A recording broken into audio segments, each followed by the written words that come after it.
you so much. Thank you.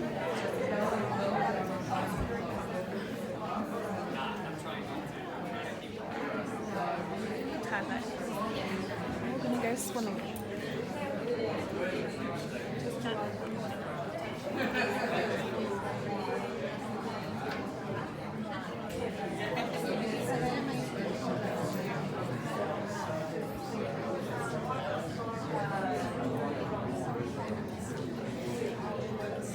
All right. Hello, everyone. Welcome. We're about to get started. So if you're hanging outside, come on in. This is a very exciting day for everyone because we all share one thing in common. We're incredibly passionate about the mind. Figuring out ourselves and then also helping people figure themselves out on this thing called life, which is sometimes really bloody hard. And I think the only respite that we get is knowing that we're all in it together. Hands up if you're a professional in this room, a mental health professional. Okay, so, yeah, we all are, exactly. Exactly. That was a trick question, obviously. So we got about half-half, or as you rightfully pointed out, we're kind of all on some professional, non-professional spectrum. I think that the mind is kind of like the camera, and it's permanently taking pictures of our experience. And the lens in which we see life through, in my opinion, is narratives and stories. They're kind of the thing that dictates the quality of the image. And I think so often our story about mental health and the stories we're being told can blur the reality of what's going on. And reality is something that I've struggled a lot with, and something I'm really keen to discuss here today. As someone who's had a lifetime battle with mental illness, I know what it's like to grapple between wanting to be accepted by society, not knowing why my view of reality is so different to everyone else's. But really, now as I get older, I've come to realize that everyone's crazy. Literally everyone, all of us, right? And we just need to fucking embrace it and celebrate it and be happy about it. And the only thing that we need to do is try and control the excess part of it that may be causing us some pain. But otherwise, we live at the most extreme of whoever we are. Instead of trying to get from 98 down to 0 and end up at this destination of wellness, all we need to do is go from 98 to 95, because it's the 3% that might be causing us pain, and then we live at that 95. That 95 makes us us. That universal human experience that we are all part of and all feel, every gamut of every emotion and every thought and every behavior, we all feel it. We just need to try and keep that in a band that enables us to be happy and functioning, that's it. And generate meaning in life, meaning from life and purpose in life. I should probably introduce myself before I go on that massive rant that I just did. So my name's Mitch Wallace. I'm the MC for today, and I'm very humbled and honoured to be in this role. I founded a mental health organisation called Heart on My Sleeve. We're one of the fastest growing social movements and service providers in this space, which I'm stoked, and I'll tell you a little bit about later on. I'm going to quickly go through some boring stuff, so just bear with me for a sec. So bathrooms are located towards the rear of the function centre to the right, that way. Emergency exits and fire evacuation procedures are in the foyer, that way. In the event of an evacuation, the assembly area is located down on Thomas Street towards the TAFE building, which is that way. Alright, so we're all going to burn together, that's cool. In your tote bags, you'll find today's program, pens, sketch pads, and more goodies. We have a jam-packed agenda today, so we ask you all to keep the questions to the end of the session, and we'll allow some time to open the discussion to the audience at the end. Sketching. Ben Crothers. Do we have Ben Crothers? Over there. Good man. He's from Author Presto Sketching is joining us. He will be on the side of the stage, speedily sketching each speaker as they present. In your tote bags, you will also find an A5 flyer from Ben on how to make your note-taking more visual. As you listen to each speaker, try some of Ben's tips on sketchnoting your ideas and thoughts. Very cool. Network canapes and drinks. So Lundbeck Australia have kindly sponsored the networking canapes and drinks this afternoon. So please feel free to stick around and chat some more about the ideas presented throughout the day, or the anticipation of who our next government will be. Big day, right? Lots going on today. Speaking about crazy, this is the day that we're all going nuts. How good is that? So, lastly, Wi-Fi is available should you need access to it. The username and password are up on the screen. No, they're not. That's okay. We'll read them out. UTS Function Center is the network name, and the password is MayUTS19. We might go back a slide just in case anyone wants to do that. No, they're not on the slides. So no Wi-Fi for you guys. Feel free to take plenty of photos throughout the day and share them using the hashtag OD Symposium 19 and tagging at ODMH on Instagram, Facebook, and all the other socials. Yes, sir. The hashtag was on the previous screen. Oh, was it? Thank you, sir. Very good call out. How good's that? We're going to MC this day together, you and I. Okay, so let's start to get into it. But just before we do, I have the honour of introducing Auntie Bronwyn Penrith to the stage to deliver our Welcome to Country. Auntie Bronwyn is a widely respected Aboriginal woman who has spent her life committed and engaged with her community. She is chair of the Mungingal Aboriginal Women's Corporation and the director of Redfern Foundation. Auntie Bronwyn has also previously been a member of the Redfern Waterloo Aboriginal Justice Group and the City of Sydney Aboriginal Advisory Committee. Auntie Bronwyn has extensive experience in working with families in dispute resolution, family law, and care and protection with the Australian Government Department of the Attorney General and New South Wales Legal Aid.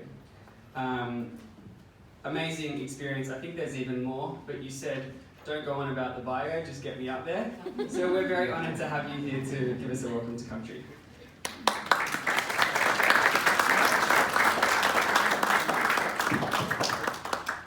not easy for me to freestyle with the mic. Yeah, okay. I've got it. Although I might fall off here. Yeah. I've got this before that. OHS standards everywhere. Yeah, right. Will I move it or is it right there? Someone's probably organised all of this. Good morning, my name is Bronwyn Penrith.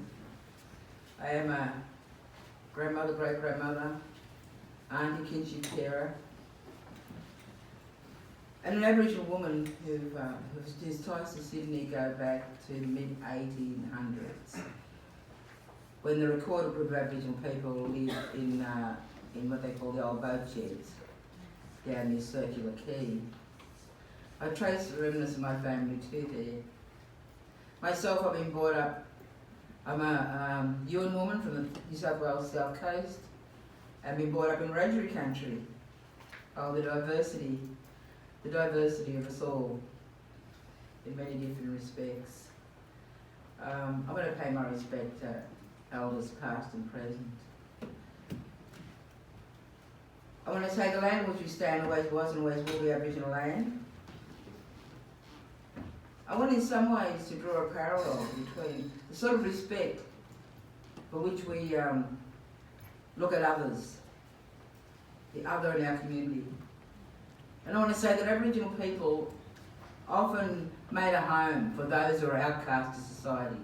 And if you go through the history books and even to today, people who didn't quite fit were often taken in by Aboriginal people with a fair bit of acceptance. In my own lifetime, I can recall non-Aboriginal people who lived amongst the communities, Aboriginal communities, and in families, and were well known in those families and accepted in those families, accepted by others as being in those families. Two spring to mind immediately, which I'm not going to say, but I just think it's no effort for me to remember such people. That's how common it is in the Aboriginal community. I always like to talk about language, and I always like to talk about, say, the names of people that have lived on this land, and who perhaps saw the coming of the first strangers to this country. And one of those persons was a woman named Barangaroo, and you're probably all familiar with her. The place called Barangaroo today, which strangely to me was I thought was kind of schizophrenic. But they decided to call that place Barangaroo because she was very anti-establishment, very anti the colonial system. If you read some of her history, she was one of the wives of Bennelong, and you might have all heard of Bennelong Point, the Opera House, etc., etc. And she actually she went to Government House and refused to wear anything but her national dress. It must have been quite disconcerting to the ladies of the colony. And when Bennelong was leaving to go on the ships to England, she destroyed all his tools, his spears and his, because, well, I think many of us would do the same, and our mental health would not be called into question if our partner said they were going so far away to someone that it would be akin to going into space. You can imagine the difference between the cultures at that time. So I just want to say, remember Barangaroo on this day. And I want to welcome you here on behalf of the Gadigal people of this your nation. Because I do understand the importance of working in this sector from my own family experience. So with that in mind, I say welcome. Thanks.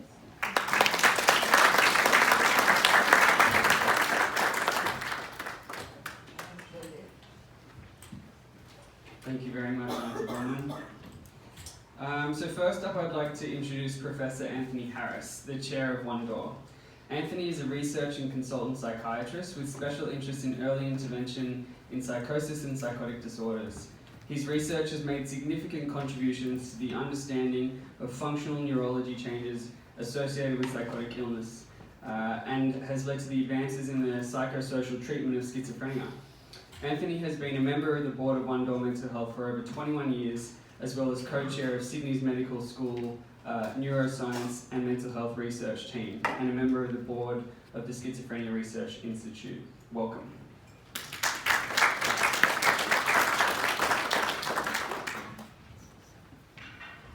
Thank you, and thank you very much, Ronald.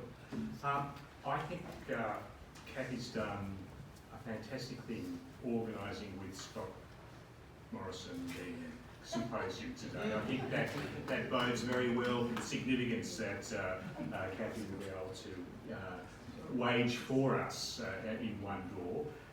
And so, while she has sort of distracted you from your duty as a citizen and taking you away from your democracy sausage sizzle, and filled the room with people determined to think about how to improve the mental health system, the one thing that I'd ask you to do next election, Kathy, is to organise the symposium so that we can have the respective party leaders in the room a couple of weeks before they begin to bring out their various policies, so that they can be involved and they can be lectured to by leaders in the area. Okay, so Kathy, just a small change in the timetable. So, with the election today and being the chair of One Door and taking my prerogative for that, I thought I might just say a little bit about, if I was Prime Minister tonight and take the what I'd like to do, sort of things that I'd like to change about mental health, the mental health system. And firstly, I'd like it to be a system, not a moving target of acronyms and names that are confusingly spread across the whole health perspective. As we've said, I'm a consultant psychiatrist in one of my day jobs, and I established the service out of Parramatta, and I've been there for a long time, almost as long as I've been in One Door. And so I have a reasonable knowledge of the services out there, but it is a confusing melange of different services that come and go, have different intake criteria, confuse people in the local services, and all too often have too short a period of engagement to be of huge help. I'd like it to be a system that brings together different services and helps people rather than confuses them. I actually like a certain. I'd like a service that doesn't wait for things to fall apart, that is able to get in early, that is wellness orientated, and has an emphasis on being well and not being unwell, not being sick. So that prevention and early intervention are different to those services, and we must remember that early intervention is a innovation of Australian origin, and that's been fantastic. But we need to actually mesh that in to our system, that early intervention, and we need to think about where that should be played out. Many of the services that are good at prevention and early intervention aren't really health. They're better placed in schools or workplaces or kindergartens or churches or pubs or football clubs. But having good preventative and early intervention for people who are unwell or might get unwell is really important. Thirdly, I like services with breadth and depth. And that reflects our mission in one door, looking after people with severe mental illness. For the high prevalence of common disorders, many of those things can be dealt with in limited number of sessions or online. But if I'm severely unwell, I don't want to be directed to a website or given 6 sessions from a general practitioner and told to come back next year. I want a system that can provide multidisciplinary care that is informed about my needs and my preferences. And we know that these illnesses are complex, and their treatment is complex. So we need a system that reflects that complexity, that is multidisciplinary, and reflects my needs. That might mean inpatient care at times, but that should be in a place that is not somewhere that I have to endure. It should be in a place which is modern, which respects my privacy, engages me in treatment, and doesn't just warehouse me. Professor Mitchell, who's speaking later, he was comparing the facilities now working in with the ones that too often are found by too many people. So it should also respect my wishes and include my carers, who are such an important part of my life in those treatment decisions. Fourthly, if I have the bad luck to be unwell, I would want to have a system that cares for me and doesn't think of me just as an emergency that is admitted and then discharged in short order. And that really the care is centred in the community, and that care is competent, trained and responsive to my needs and preferences. Our system should be based in the community where I live, not in a hospital where I seldom go, and shouldn't have to go, and I shouldn't have to be searching out for some sort of standard care, good standard care. It should be available. So emergency care and inpatient care is the tail that wags the dog of good community care, which is where most people are. I like my care to be of the highest standard, and that means learning, that means training of staff, it also means research, means a system that is innovative and is not set in its ways, something that can be something that respects change and takes up the latest evidence and pays for that research. I'm a researcher.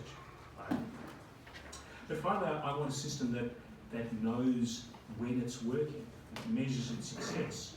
So if I look at my LHD, the thing that makes them jump, my local health district, the thing that makes them jump is measures like readmission after 28 days of discharge, or how many hours do people spend in the emergency department. That actually means nothing to my long-term care, nothing. They're important, indeed. It should be, I don't want to spend large amounts of time in emergency department, I want to be respected there, but it doesn't actually measure the important things of getting better, wellness, of reintegration. The contrast with cancer, which often leads the way in disease, is instructive. So cancer talks in 5-year survival rates. Okay, that's a pretty grim statistic, but it's an important one. We don't have that sort of perspective in a real way. We don't have an idea about 5-year improvement, 5-year reintegration. 5-year coming back into employment.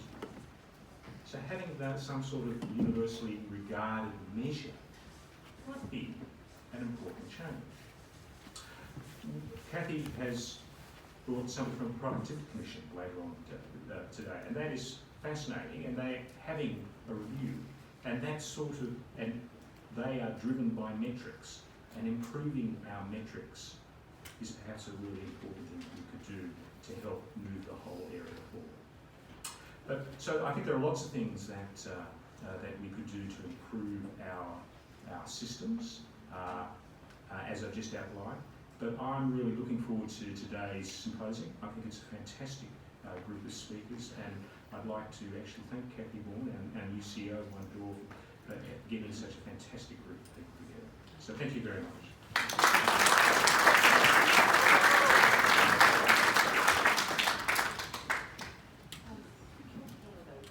I'll get you one of those badges, 100%. Thank you, Professor Harris. I really resonate with a lot of the things you said just then, particularly around definitely the need for early intervention, but a more human approach to mental health. And I think at the moment the medical and scientific model plays its part for sure.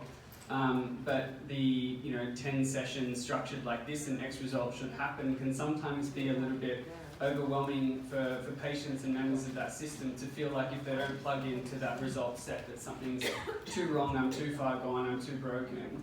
And we kind of lose touch with the interpersonal relationship alliance that can be formed during these sessions because they become so pragmatic in their approach. And so I think a more multidisciplinary, integrated approach to wellbeing is absolutely one that we should strive for. Yes, sir? My name's David. Hey, Dave. Yeah, I disagree with what Richard said, is that One Door is there for people with manic schizophrenia, and I strongly believe that it's not a human approach. And in what regard? In regards to what he's doing as far as mental health goes and what he said. Okay. I don't think, I'm finding it hard to, I have to adapt with mental health. People don't want to hear about problems, they want to hear about solutions. Agreed. So I'll like Anthony to give me a solution to basically what I've just said. Yeah, I think it's a balance, as you say, Dave, about problems and solutions, making sure that we're not too focused on either one. If we're too focused on the problem, it might seem like we can never get past it. If we're too focused on the solution, we're not validating people's voices around what they're actually going through, which is, I think, what I'm hearing from you. There is Green Mind, you can talk about lived experience, but by saying One Door is there for people with manic psychotic problems, I don't think that's a human approach. Fair enough. So maybe we can say One Door's there for everyone, no matter what label or what diagnosis. One Door's there to support the likes of anyone who's in a distressed time. Yeah. Yeah. I think that's a good pivot. There is a phone referral service at the headquarters of Glasgow Hospital. I don't know if people need to book. It's not a booking because it's a phone referral service. Would someone... Cladesville service, everyone, take note. Good service recommended by Dave. Good service? I don't know. That people can decide for themselves. Agreed. And speaking of people deciding for themselves, I'm very, very happy to introduce Kathy Borman, the CEO of One Door Mental Health, who's going to talk to us more on this topic of a balance of problems and solutions. Kathy is the new Chief Executive Officer for One Door Mental Health and also sits on the board for Perinatal Anxiety and Depression Australia, PANDA. Kathy comes to One Door with over 25 years' experience working and leading government and non-government mental health services. She's passionate about ensuring organisations are centred on improving the lives of those with a lived experience and working collaboratively with all involved. Additionally, Kathy's life is also centred on the nurturing and growth of her family of 3 beautiful daughters and 1 little puppy called Molly. I really want to meet Molly. She's excited about the journey that's ahead for One Door in being a purpose-driven organisation. Thank you, Kathy.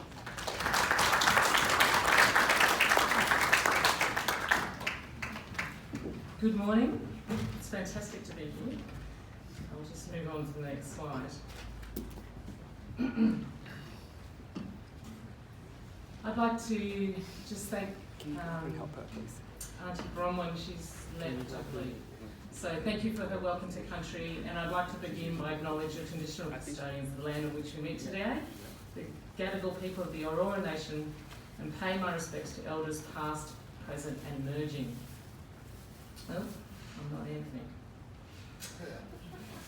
Thank you.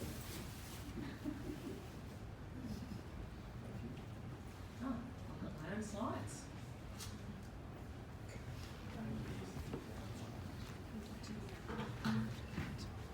I would also like to acknowledge and value the life journey struggles and successes. Many of them are here today. We value their journeys of those of us who invite us into their lives and those that live with and without supporting the community. I'd like to say hello and good morning to all the thought leaders of yesterday, today and tomorrow. And I'd like to say that you are all here. We are all those thought leaders. And I'm excited that today we are going to be here to listen, not only to the people who are on this stage, but I'm really hoping that you'll embrace the fact that you guys are all leaders here today in your own right. So I'd like to get a sense of who's here. I want to see who's come the furthest. Where have we come from? Wagga. Can anyone beat Wagga? Brisbane. Tony, I think we've got Jason coming from Melbourne. I don't know distance-wise where they come from. Can I get a sense of who's come from any one-door services?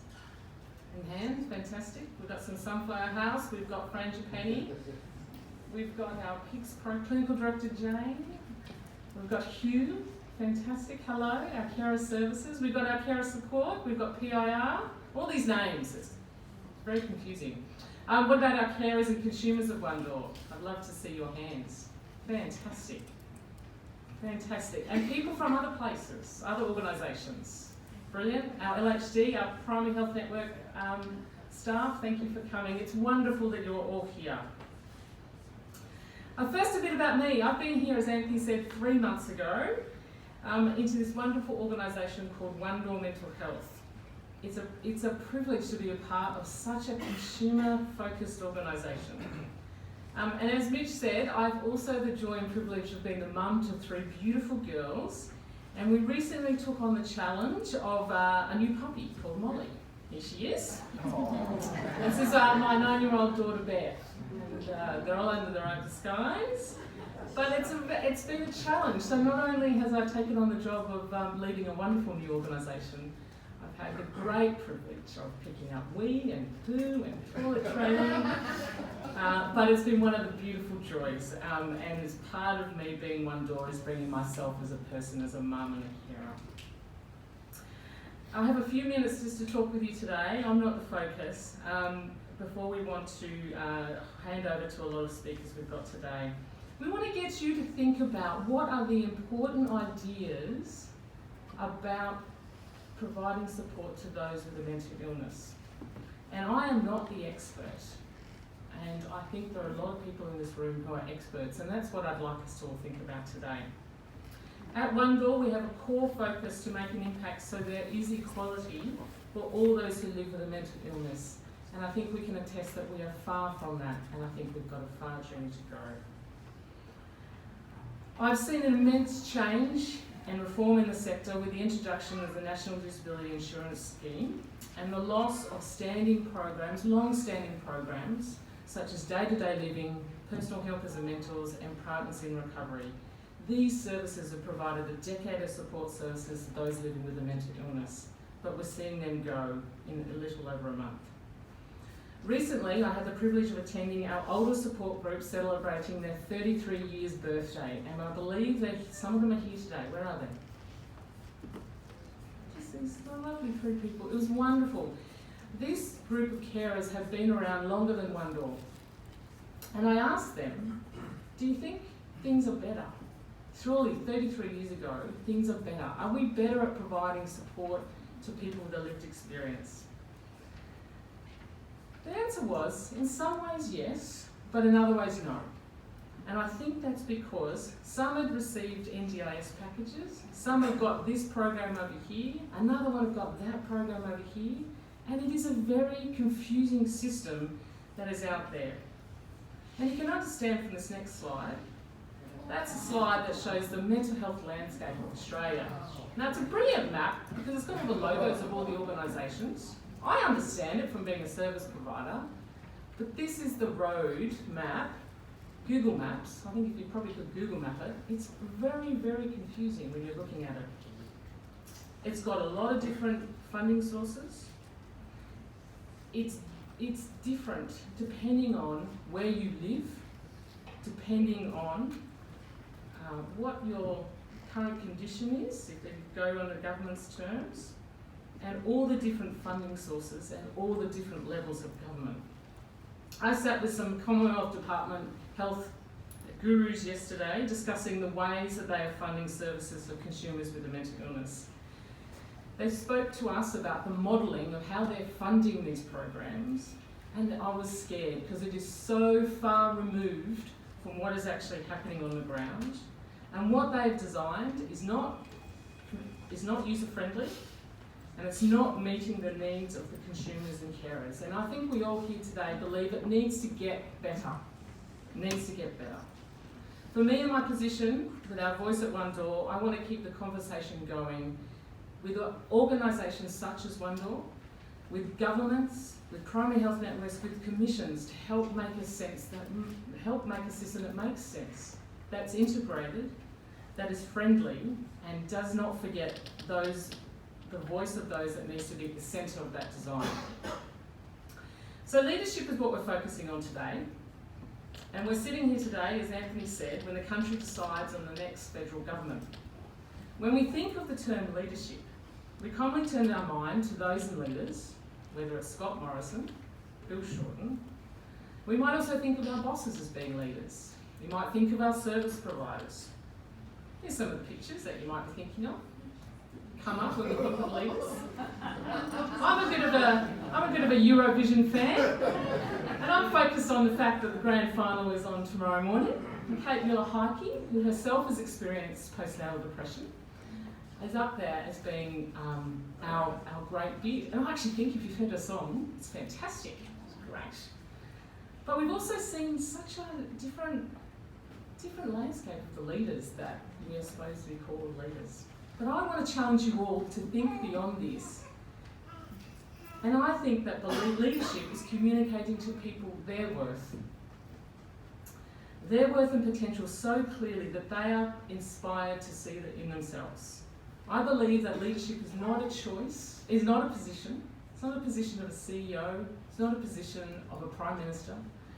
I think it's a position that is a choice for all of us here sitting in this room. It's not some mystical quality that some possess and others don't. I think as humans, we all have what it takes, and we all need to use our leadership abilities in every aspect of our lives.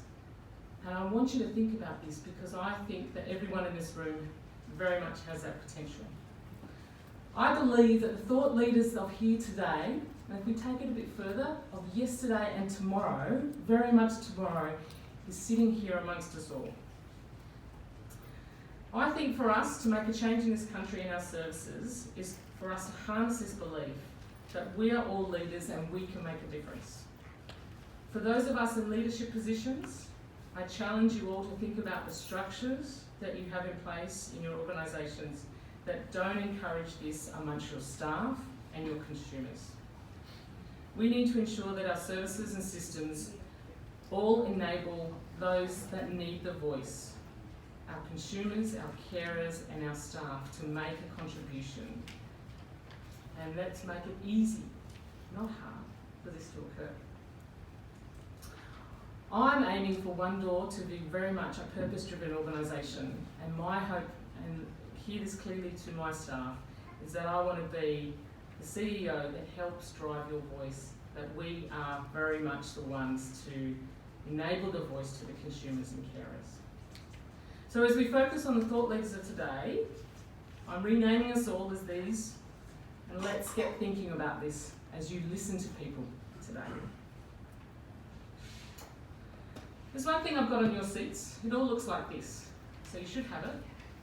I don't want you to do anything with it, but at the end of today, after you've heard some wonderful people speak, you've had conversations with each other, and you've challenged it, I want you to think of just one idea. One idea.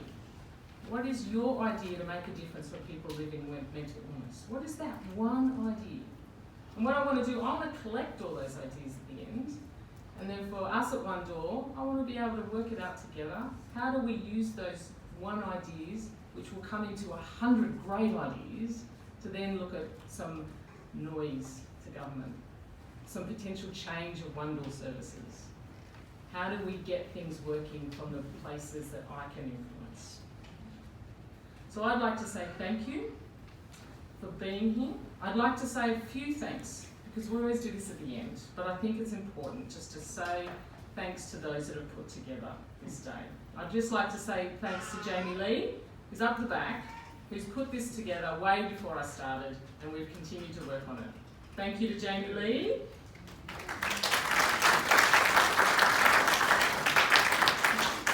There have been some helpers with her. There's been Louise Beardrell, who's down the front. To all the speakers, she's giving you notice of your time frames.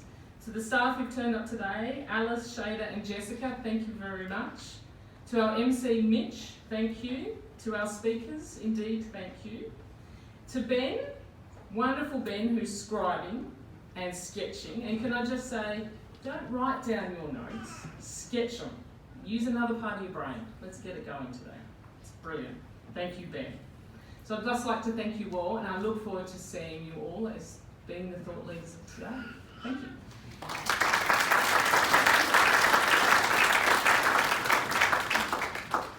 Thank you so much, Kathy. Simplicity and collaboration, I love that idea. One thing, one idea. I often talk about when you're too overwhelmed to not know who to talk to about your own experience, don't try and get 10 people or 20 people or 100 people to understand it. All you need is one.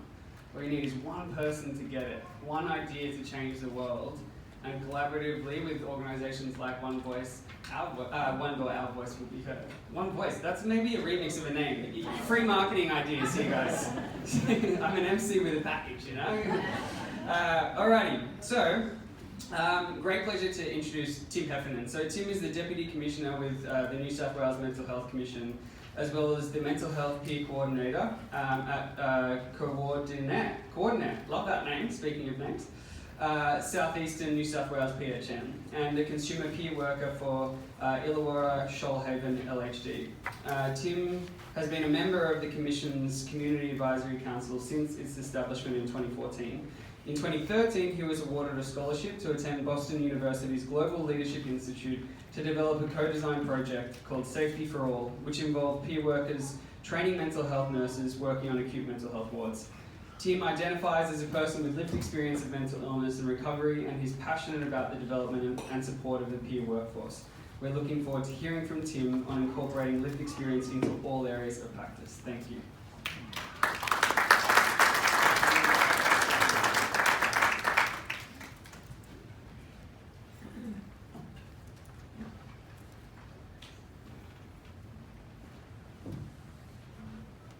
Okay, thanks, Mitch. I'd firstly like to thank Auntie Bronwyn for her welcome to country.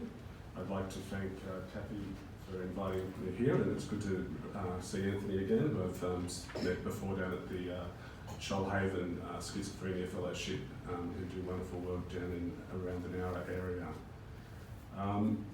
You can see here there's a flash title there at the moment, Deputy Commissioner of the Mental Health Commission of New South Wales.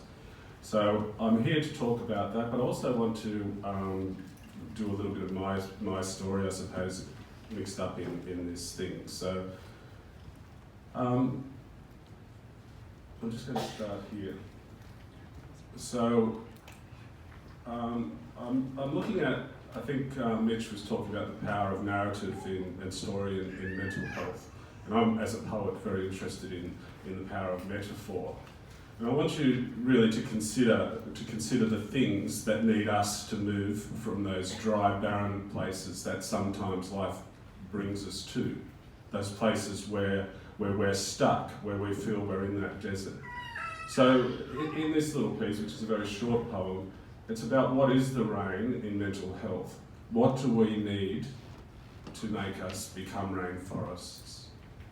You know, it's not often the things that we're given. So I want to frame this talk around poetry, and hopefully I'll have enough time to finish. I'll have to keep an eye on the time for sure, because there's a few slides, and I apologise for these, for the number. But so sometimes the rain specifies me, asks to see, seeks out my desert place, and turns me into rainforest.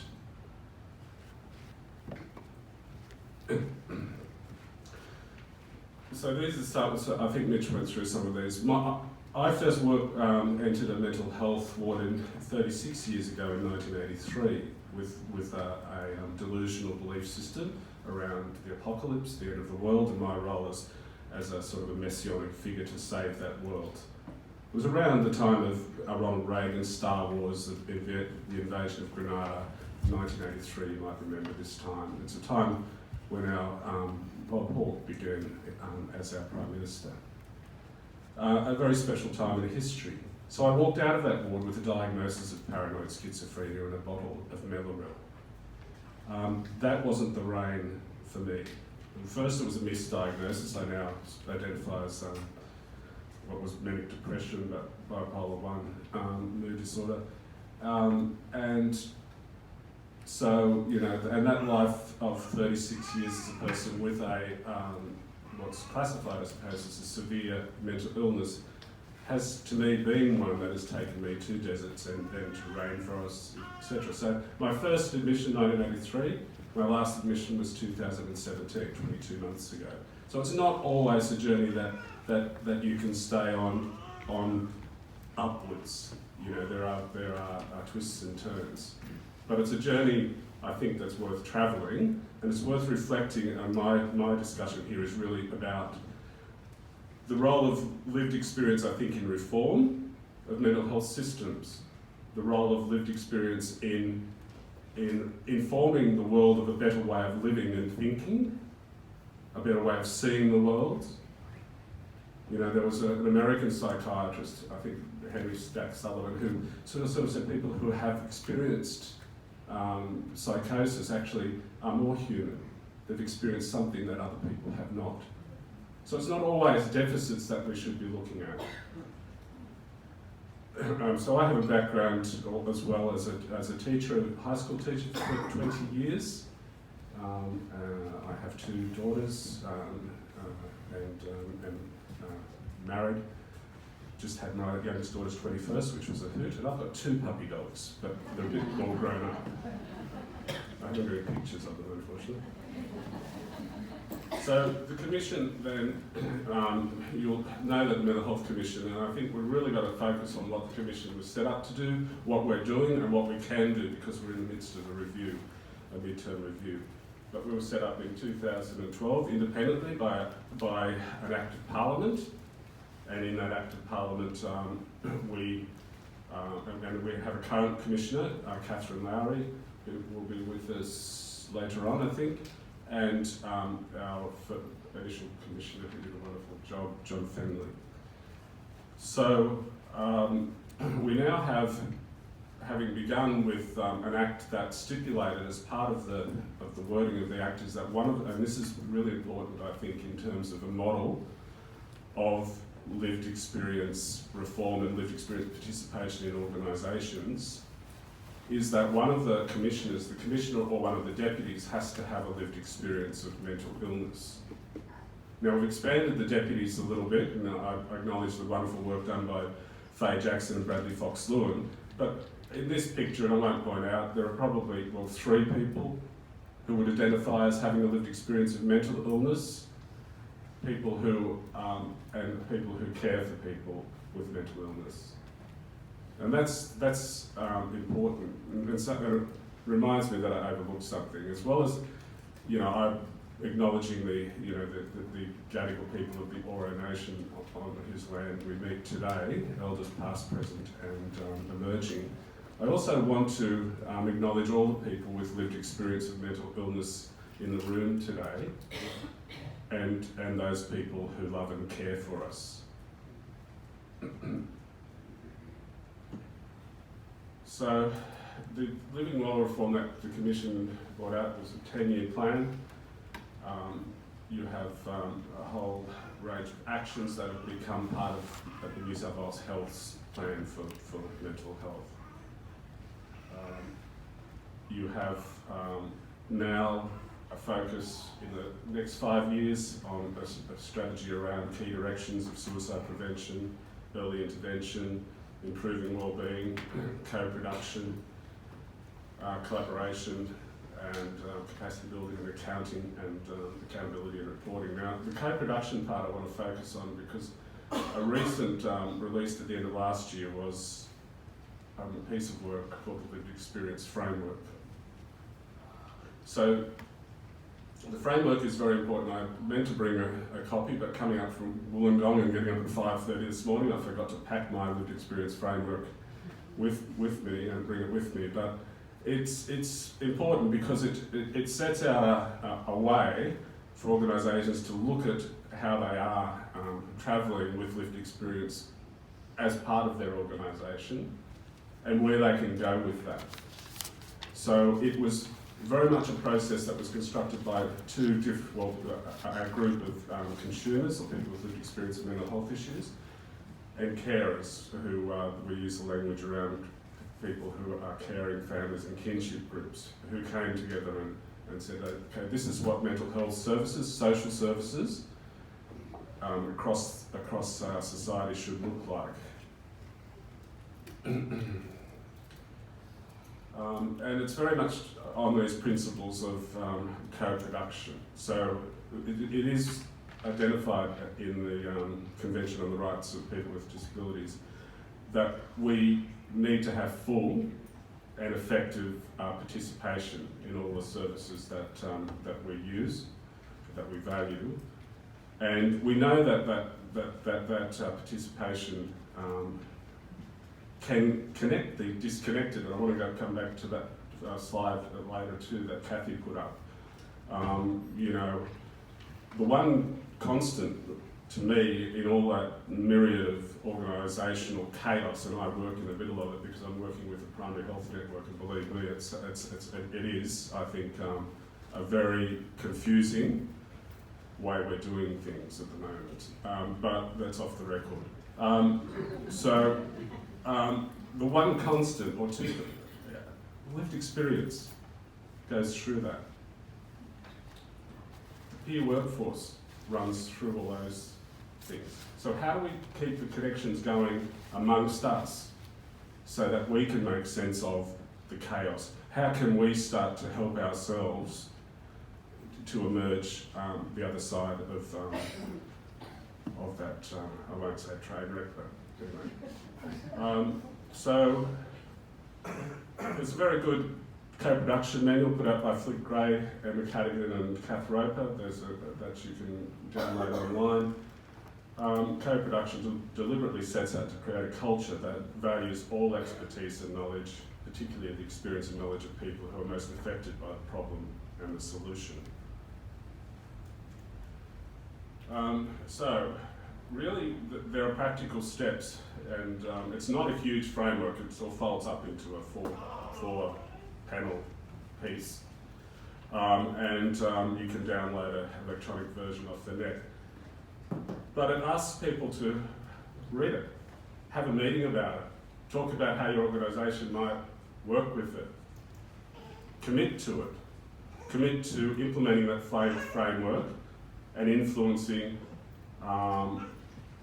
other leaders to do the same, building capacity through changes to management.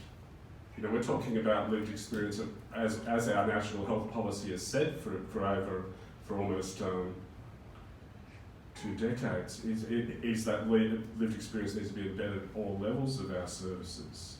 And it's making real those sorts of policy directions. It's about sharing power, sharing responsibility and collaboration.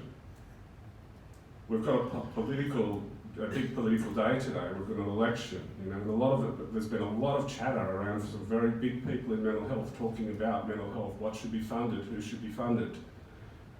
We can't break into that chatter. We've got hardly any chance. We're trying. We don't have a national consumer organisation, I'm talking about from my point of view, from a consumer point of view, that can build political leadership to enter that debate with the McGorrys, the Higgies, the Rosenbergs. You know, so this is another level of where we've got to go. We're still doing that, but I think if we can build it in our organisations like One Door, I think we're doing well.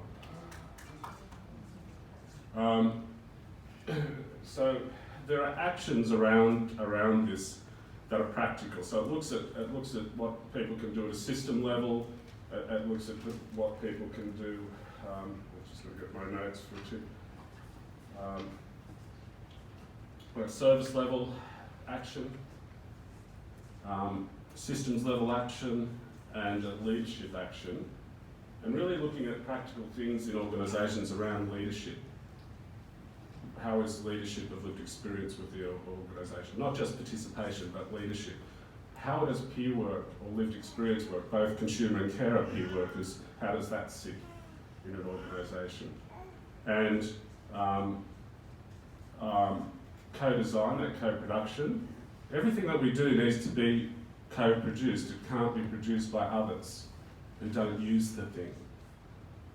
And I think the one I'm really interested in, having come from Queensland, not from, from a conference in Queensland last week, which is Brook Red, which is a consumer-run peer work service, is why not start investing in the services that we design and run ourselves?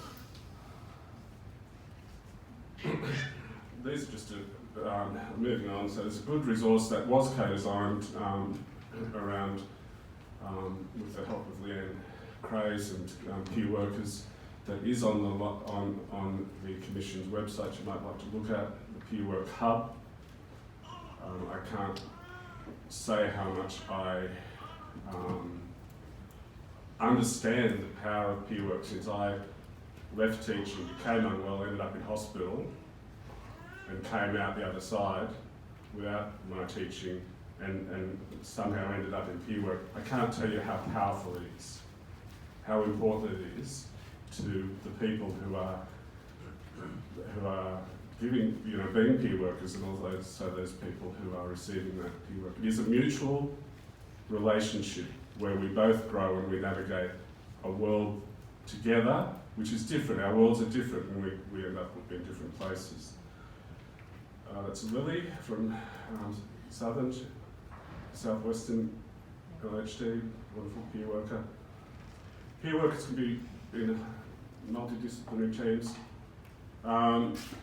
LHDs are increasing peer work numbers as part of their response to the Living Well plan. You've got people working in hospital to home, the peer-supported transfer of care peer workers. In PHNs, we are commissioning primary health services to include peer work. In my PHN, we have peer workers working in suicide aftercare. We have peer workers working as part of multidisciplinary teams with mental health nurses and allied health professionals. So we have currently the development of peer workforce guidelines. They're due out at the end of next year. That's as an action of the 5th National Mental Health Plan. We have a statewide coordinator. We have Being as established, which is our consumer peak, a peer workforce network statewide. We have a lot of innovation around peer work. Okay, so evidence is we have Justin here, I'll acknowledge, is doing some good work around peer work and looking at how the workforce is travelling, I suppose, and is valued by themselves and people who employ them. But the evidence base is that it largely that it's as effective as other clinical interventions. It can reduce hospital rates, assist people to transition, assist people to avoid readmission. That suicide prevention space is huge. We've got a lot of money coming in to provide alternatives to ED that are staffed by peer workers, safe places. And there's strong emerging practice about the effectiveness of consumer-run services. this is a longer poem, so I'm going to bring it together, so back to poetry and metaphor and stuff. So there's a Japanese art form, that gold repair. So we've got a system that's broken. We acknowledge that, we hear that all the time. Are we going to get the Sally's gap filler and try to stick it together with that? You know, I try that sometimes. I'm currently doing that to a masonry wall at home. Nobody ever knows. But, or do we look at lived experience? NP workers is that gold that can rejoin a fractured system, a broken system. When I talk about broken things, we've all felt broken in some ways, but there is great beauty and story in brokenness. There's a great promise in what we can do.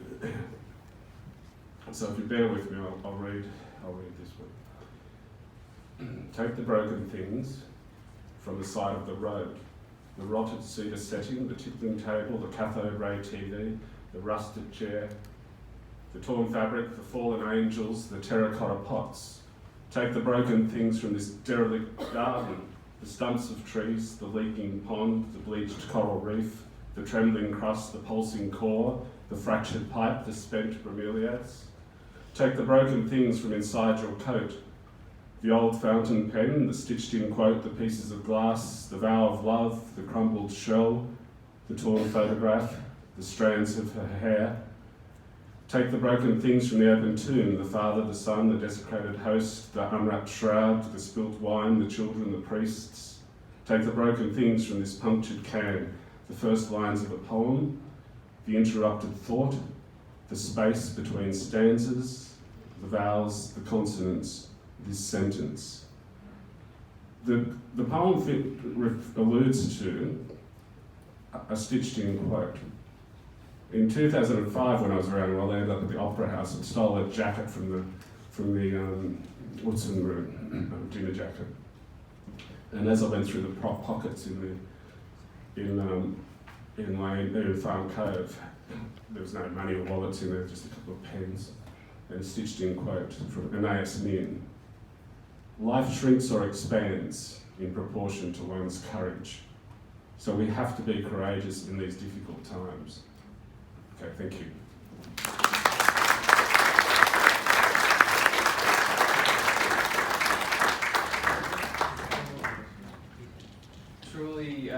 Truly amazing. I can't tell you how much I resonated with that, everything you said there, Tim. Particularly around the peer work. I now have a master's degree in psychology and I have decades of lived experience, and I can definitely validate that connection is probably the strongest medicine I've ever had. Connection to other, connection to self, feeling understood. Nothing is more transformational than that. Nothing has allowed me, in Tim's words, to make sense of the chaos more so than feeling loved and feeling like I'm enough. So thank you for the work that you do from the bottom of my heart.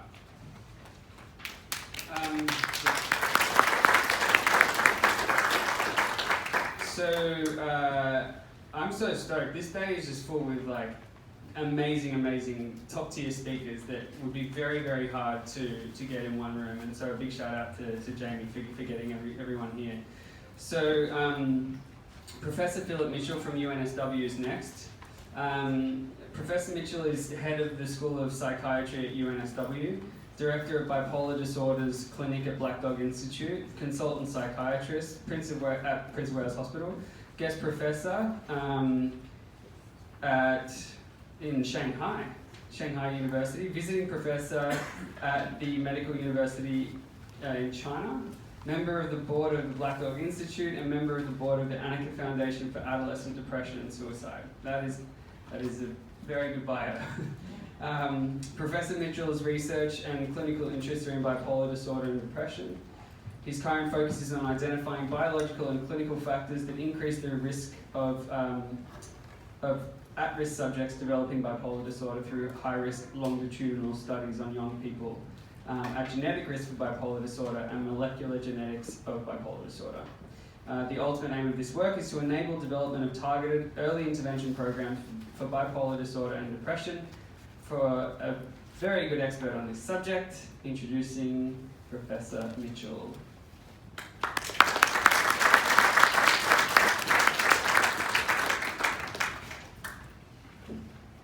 Thanks very much, Mitch, for the kind welcome.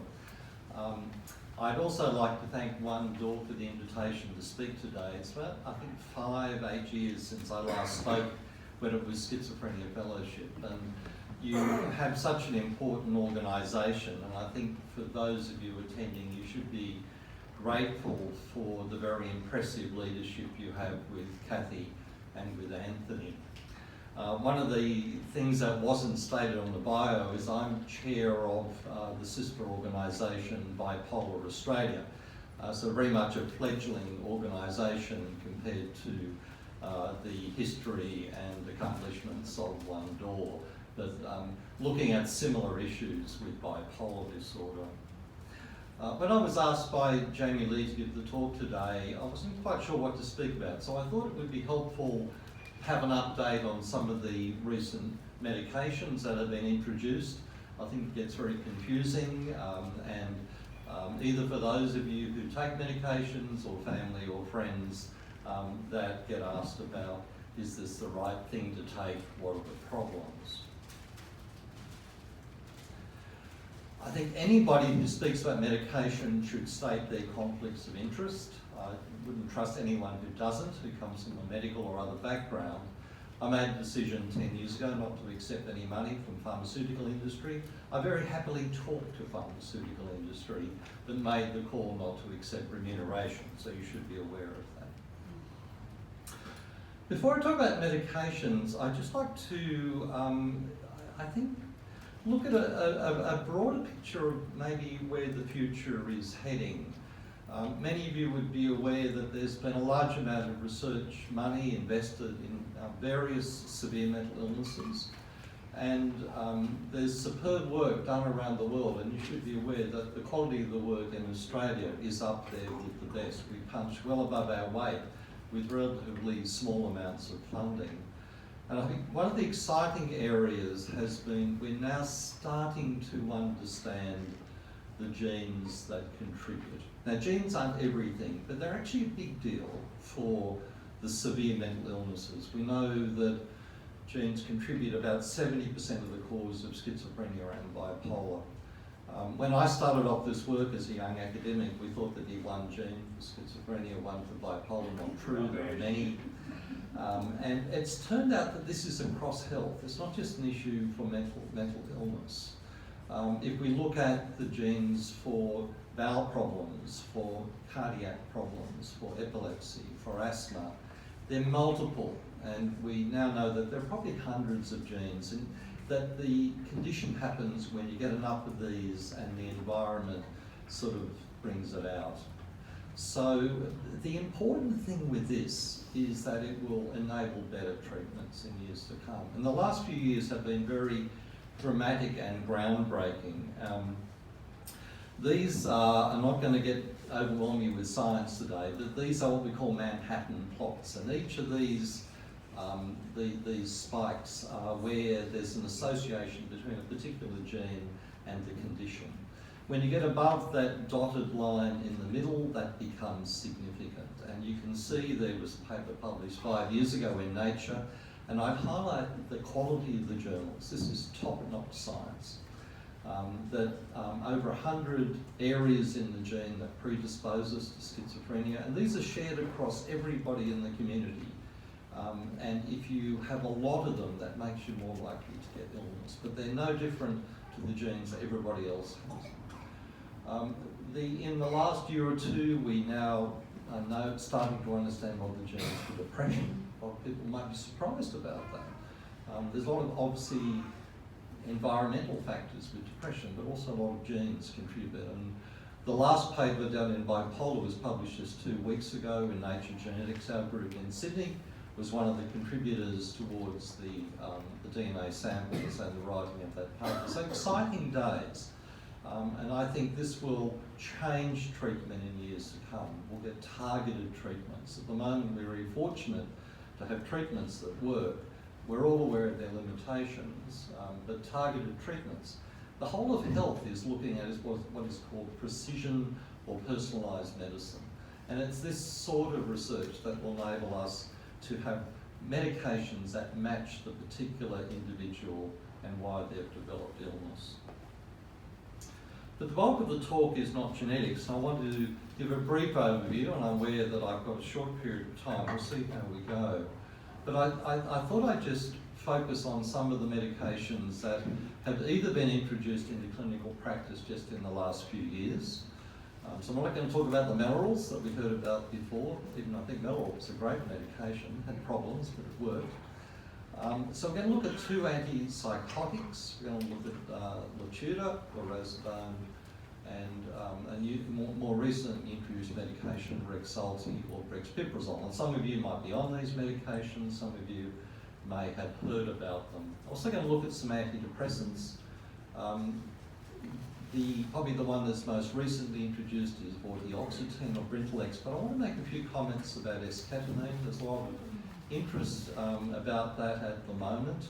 This was approved by the FDA just a month or so ago, and I've heard it's in the pipeline in Australia. I'd be highly surprised if it's not, and I expect it will come on the market here probably late this year or early next year. So we'll see how we go for time. Lorazepam was marketed just a few years ago. It's in this country, it's available for schizophrenia. And it's interesting also the company did studies in adolescents. A lot of drugs don't have medication studied in adolescents. So it's always a bit of a uncertainty and difficulty for clinicians and consumers if they're adolescents and need these medications. In the US, the FDA approved it for bipolar depression. Now, I think this has caused problems in Australia. I assume some of you here either have or have family or friends with bipolar. And the tricky thing is this is being recommended and prescribed, but it's not subsidised for bipolar. It's not approved for bipolar.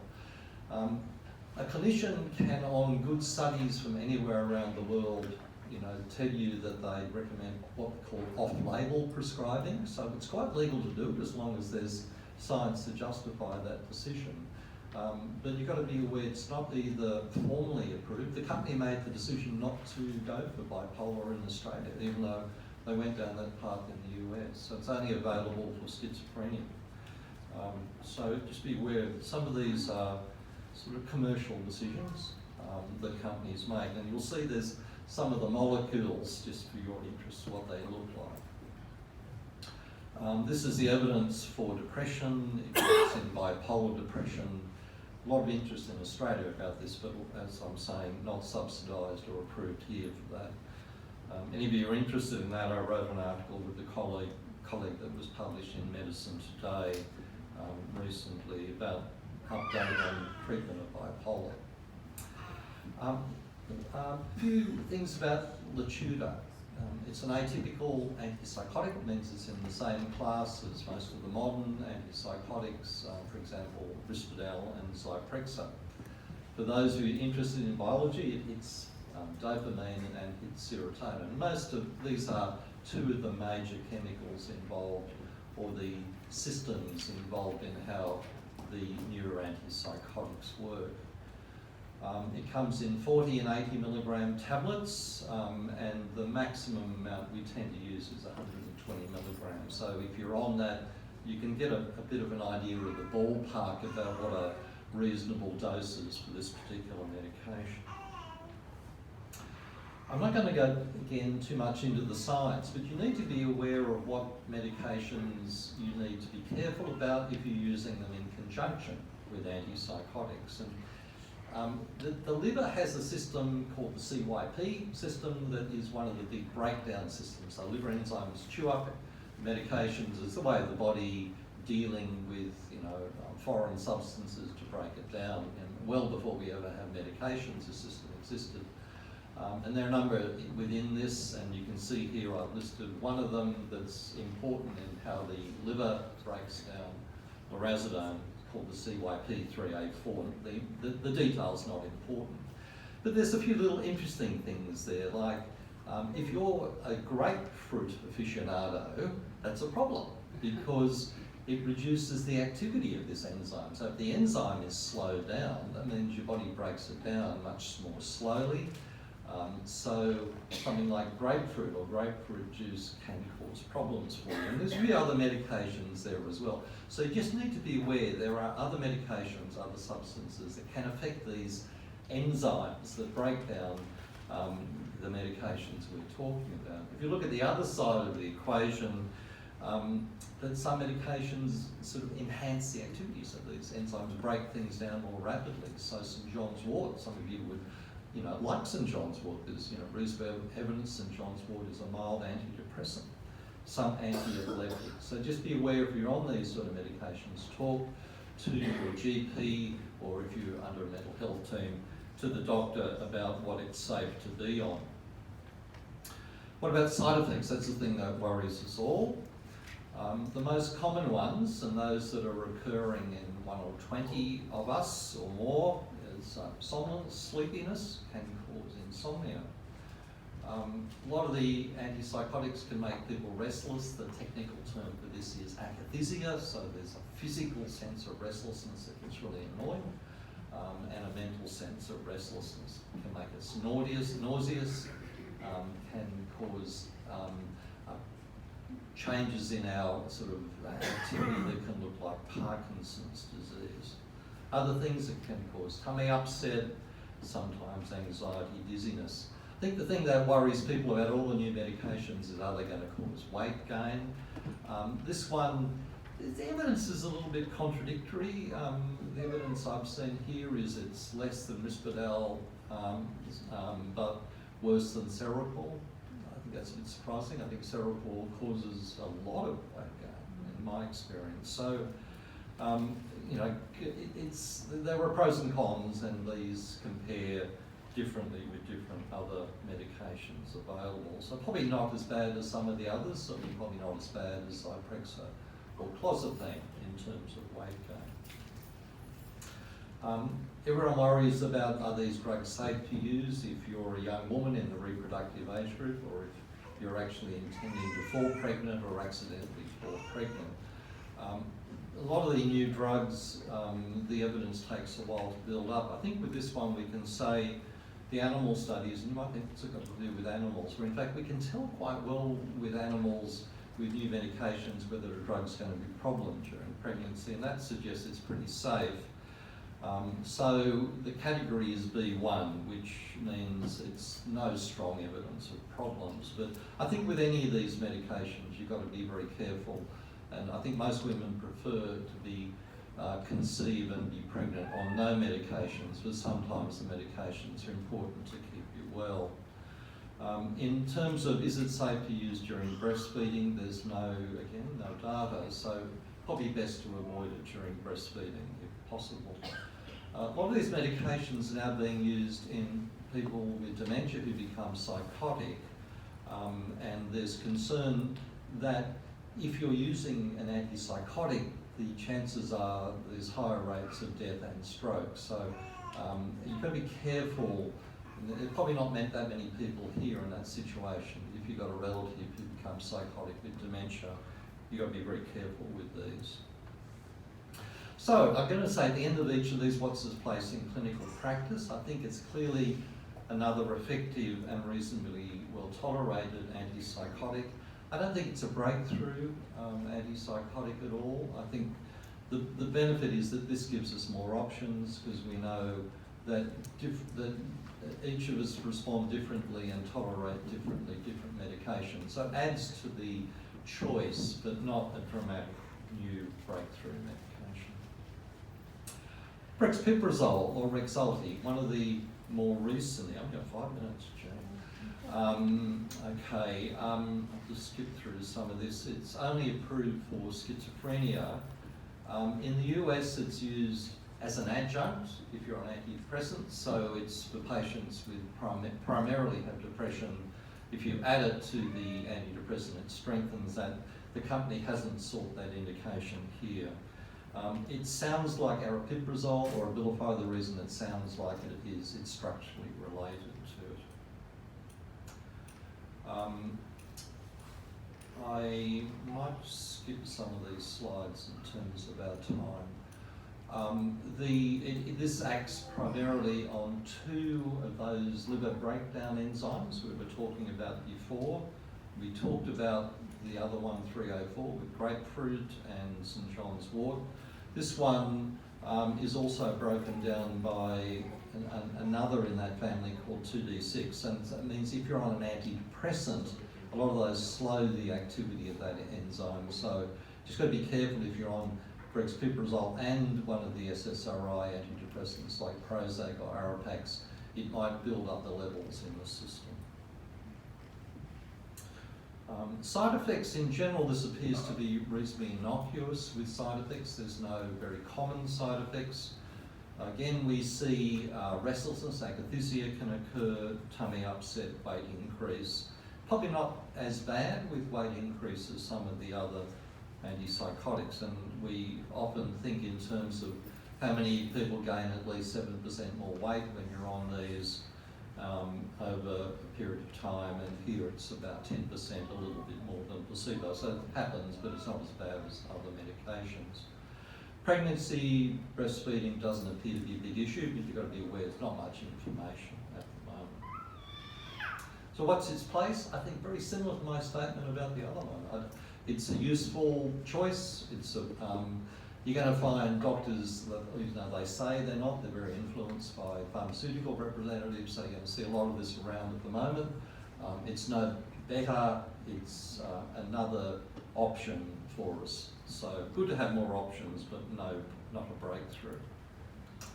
Antidepressants.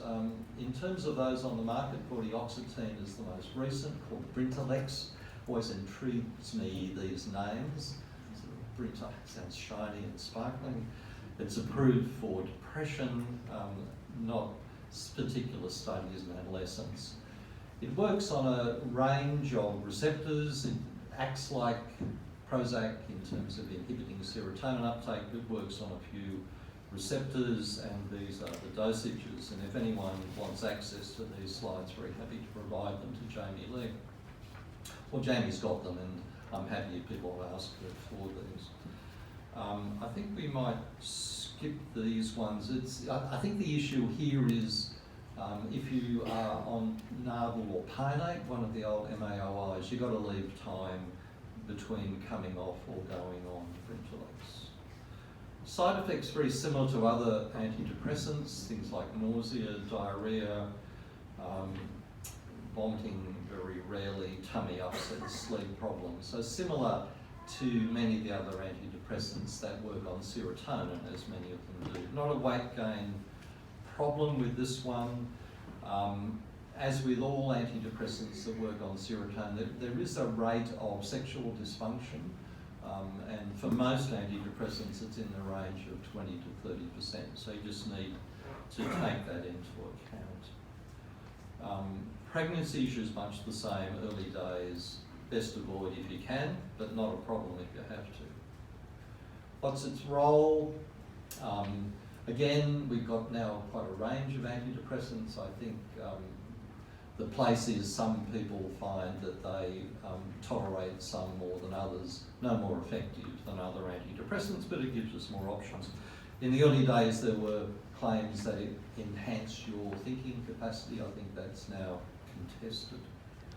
So I'll finish off talking about esketamine. This has caused a lot of press interest.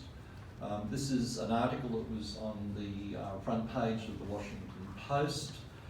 Biggest advance for depression in years, FDA approves novel treatment for hardest cases. So what do we know about esketamine? It was approved by the FDA about 1 or 2 months ago, and as I said before, it's in the pipeline in Australia. It's different in that it's being, the medication is treatment-resistant depression. So this will not be a first-up treatment. This will be if you don't respond to at least 2 other treatments.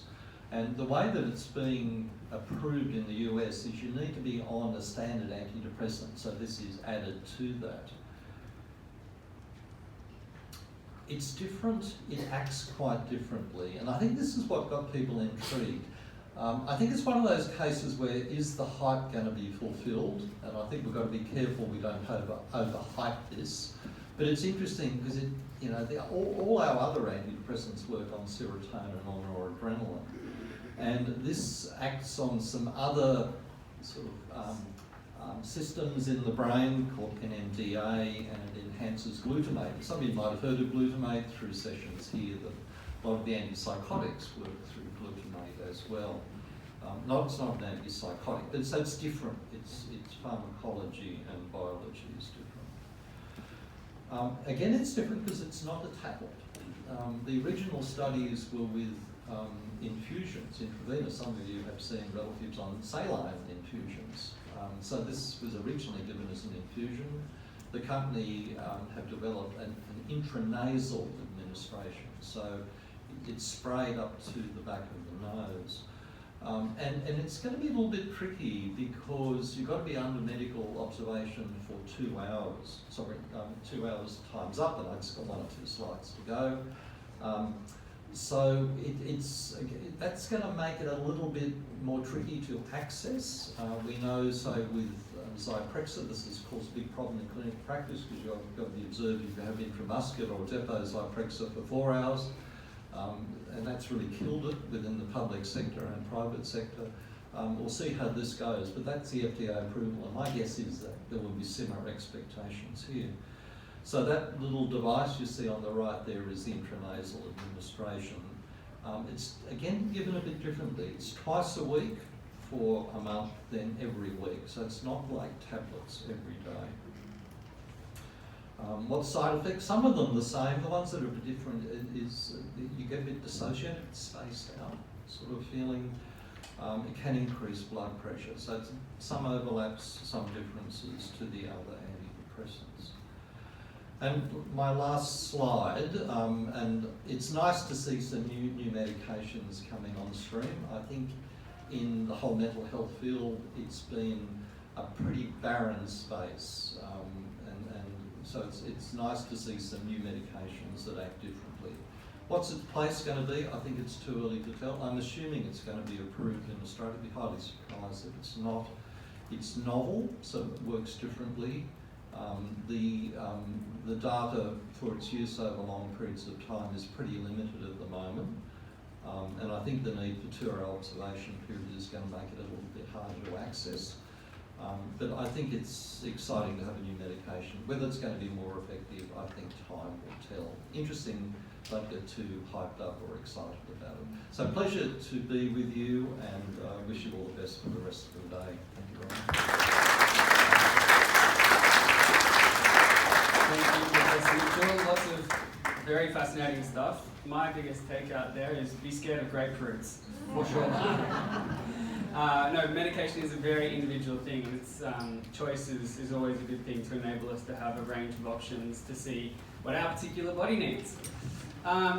We're going to jump to questions right now. So we're about to go to morning tea, but just before we do, we're going to have a quick question session for Tim or Professor Mitchell. So Jamie Lee will have a microphone at the back, and she will come to you when your hand is up. Do you want us to go to the front? Possibly, yeah.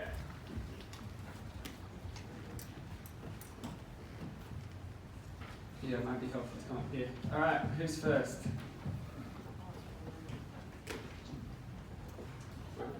Yep, up the back, yep. Good morning. Thank you very much to One Door and everybody who's here today.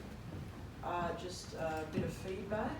Lorazepam Latuda and aripiprazole Abilify. Sorry, I thought one consumer. Okay, you're going to give us feedback? Not a good medication. What was the problem that you had? I'd rather not go into that. Okay. Thank you. Okay. Thank you very much.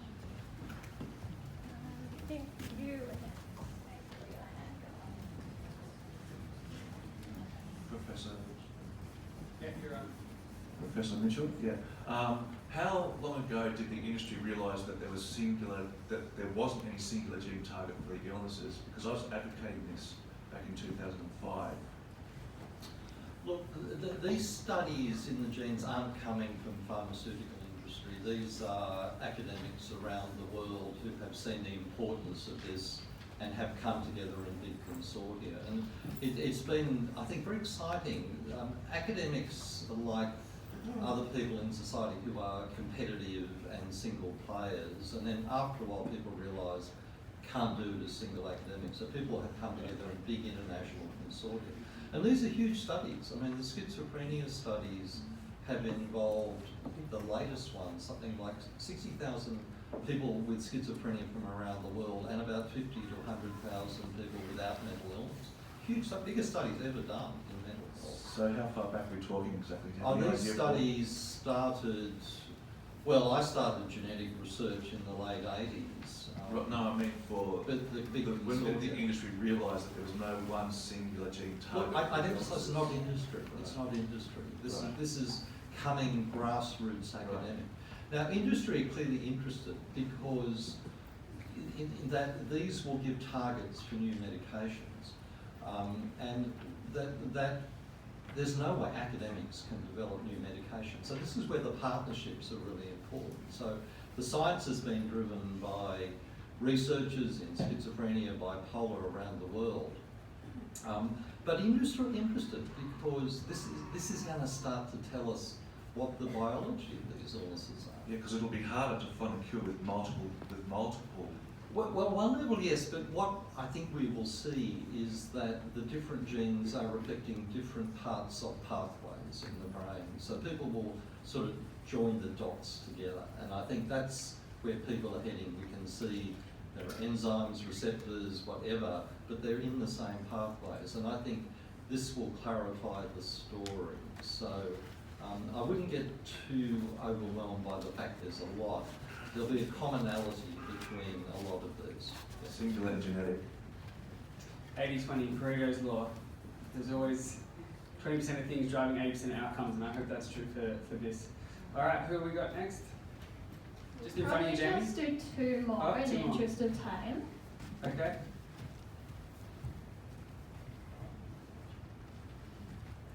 Is it on? Yeah. Oh, it is. Okay. I'd just like to ask about a medication called Cymbalta. I've been on that now for 11 years, and I'm just curious to know, is it a lifetime thing now, or can I actually wean myself off it? It's hard to know without knowing your individual circumstances, which is not appropriate to talk about in this context. So Cymbalta, I find a good antidepressant. I found it often very effective. Doesn't suit everybody. The issue with antidepressants is that there's two places for them. One is to help treat the symptomatic side of when you're acutely depressed, and also good treatment needs to address psychosocial issues as well. But also these medications can reduce the chance of further episodes. And it depends in an individual case as to how prone they were to getting a lot of depression before they started the particular medication. So things I'd be thinking about were if people had a lot of episodes of depression, the medications made a big difference over many years and allowed them to get back into life, because that's the big issue, I think, of, can you get back into relationships, jobs, if that's possible, community engagement. And if the medications have made a big difference, I sit down with somebody and say, look, what are the pros and cons? Are you tolerating it okay? If so, what's the potential benefits or disadvantages in continuing? So they're the issues I think about. And for some people, maybe they've only had a handful of episodes, I'd say, well, look, let's give it a go, come off it.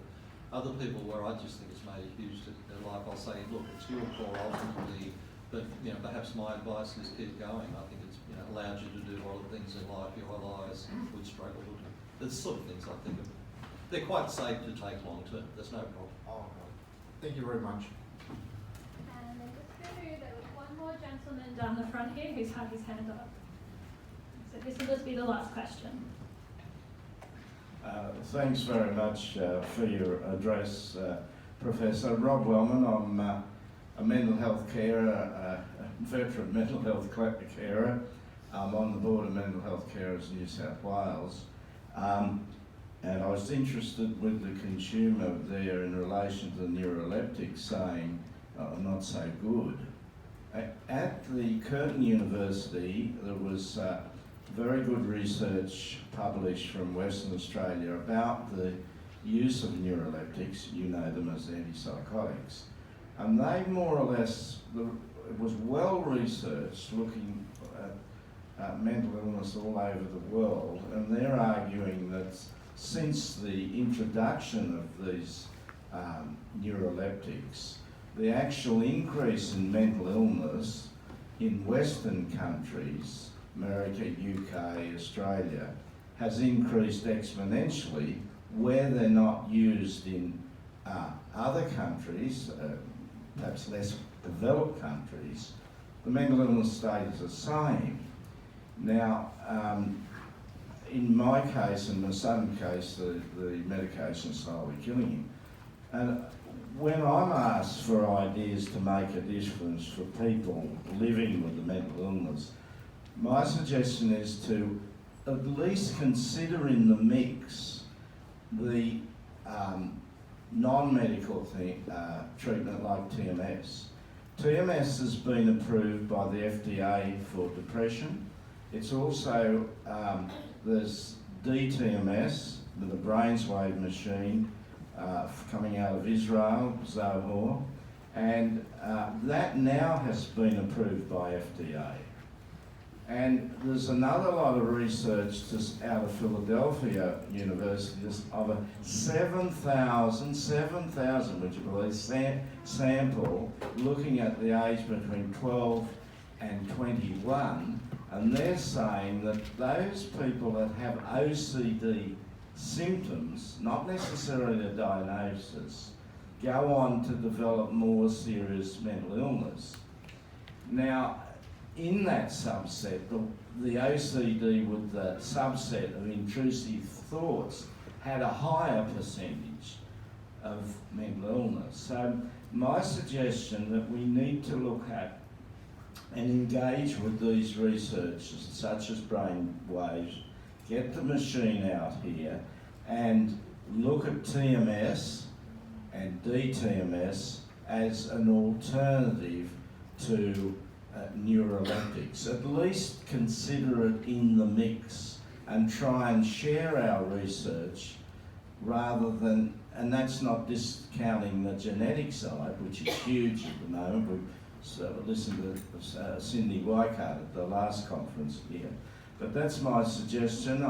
I've done quite a bit of research in relation to TMS, and I do understand that there isn't a great deal of research papers, but that it's a 38% efficacy and 54% will get some relief to their symptoms. And I'd like to see a paradigm shift to answer the question on the sheet. Thanks very much.